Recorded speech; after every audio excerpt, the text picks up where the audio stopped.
Salut à tous, l'hiver se termine, le printemps arrive et avec lui la fin de la trêve hivernale. Alors BFM nous en parle dans cette vidéo qu'on va regarder ensemble. On va voir que c'est toujours traité d'une manière tout aussi impartiale et sans aucune prise de parti. Christopher aura tout essayé, en multipliant les démarches, les recours, en demandant de l'aide aux élus. En vain. Ce gardien d'immeuble, aujourd'hui licencié, a une semaine pour quitter son logement de fonction avec sa femme et ses 4 enfants. Et on attend des réponses pour éventuellement avoir un délai ou une suspension de l'expulsion ou avoir un relogement en urgence. Mais là, on n'a toujours pas de retour positif.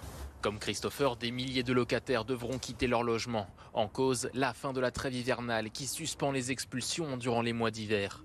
L'an dernier, 24 000 ménages avaient été visés par de telles procédures. Ça envoie les ménages expulsés dans une forme d'errance résidentielle qui a des conséquences sur leur santé, la santé de leurs enfants, la scolarité, leur emploi. Ce sont autant de drames, de tragédies, et il faudrait essayer de les éviter. On a l'impression qu'aujourd'hui, le gouvernement essaie plutôt de les accélérer. Selon la Fondation pour le logement des défavorisés, un tiers des ménages expulsés n'a toujours pas retrouvé de logement 3 ans après l'avoir quitté.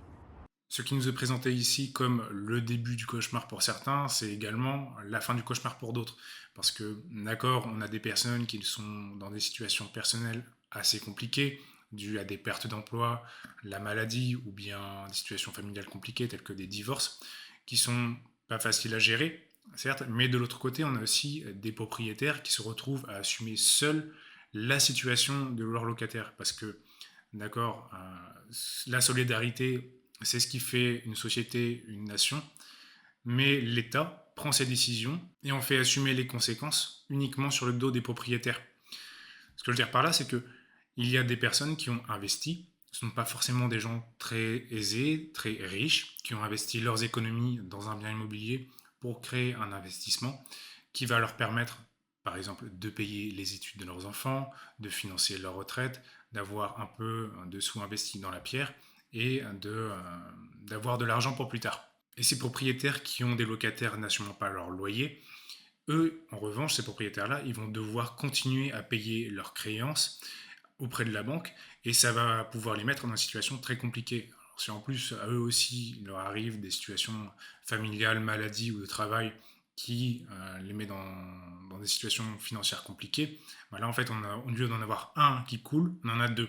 En plus de ça, on nous présente l'expulsion comme quelque chose de très simplifié, alors qu'en fait c'est une procédure très longue avec beaucoup d'étapes à respecter, avec des délais à respecter entre chacune des étapes, avec des courriers envoyés, avec de l'argent à dépenser pour faire respecter la loi, parce que oui, c'est l'État qui est censé faire respecter la loi, mais elle a délégué ce pouvoir, cette action, aux huissiers, qui sont des privés. Parce qu'un propriétaire qui veut faire valoir ses droits et récupérer son bien va devoir faire appel à un huissier pour faire appliquer la loi.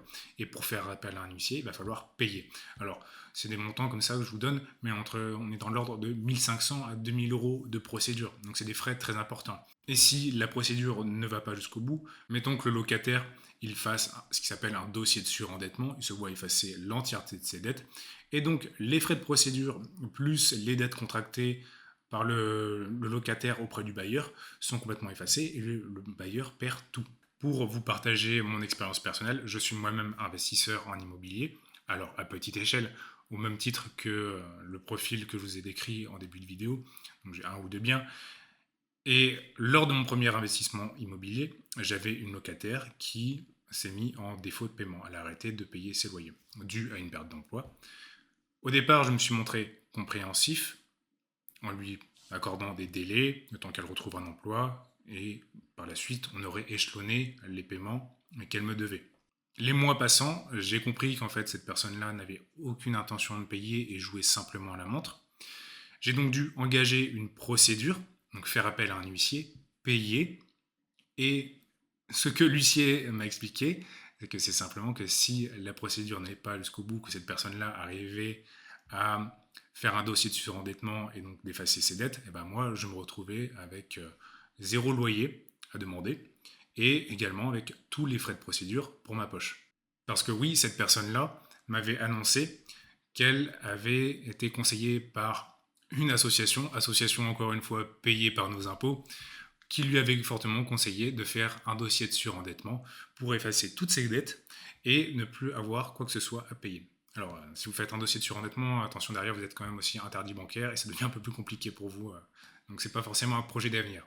Mais bon, quand déjà on a pour projet de ne pas payer ses loyers et d'arnaquer son propriétaire, ça en dit long. Finalement, ça ne s'est pas trop mal terminé pour moi. Elle a décidé de quitter le logement d'elle-même. Donc j'ai pu récupérer mon bien, le faire rénover et le louer le plus rapidement possible. Et également de pouvoir faire valoir mes droits, parce qu'elle n'ayant pas respecté la procédure, j'ai pu faire appliquer mes droits et donc avoir une reconnaissance de dette, une créance, la décision de justice. Et donc aujourd'hui, cette personne me doit encore pas mal d'argent.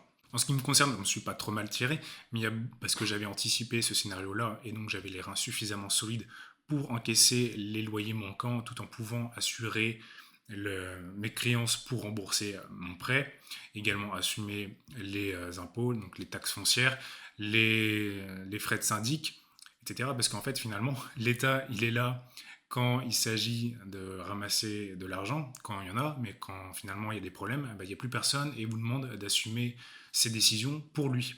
Et malheureusement, il y a des personnes qui se retrouvent dans des situations impossibles à cause de ça, à cause de la loi, à cause des décisions de l'État qu'ils n'assument pas derrière. Et c'est dramatique. Alors, si jamais ça vous est arrivé, n'hésitez pas à me le partager en commentaire, que ce soit d'un côté comme de l'autre, parce que les choses ne sont pas si simples. Il y a des personnes qui se retrouvent, des locataires qui se retrouvent dans des situations à ne pas pouvoir payer leur loyer, mais qui sont quand même de bonne foi, et donc vont quand même pouvoir trouver des solutions à l'amiable. C'est toujours le mieux qu'arriver sur des décisions de justice qui prennent des mois, des années. Et donc que ce soit d'un côté ou de l'autre, n'hésitez pas à expliquer votre situation en commentaire et à partager ce que vous en pensez.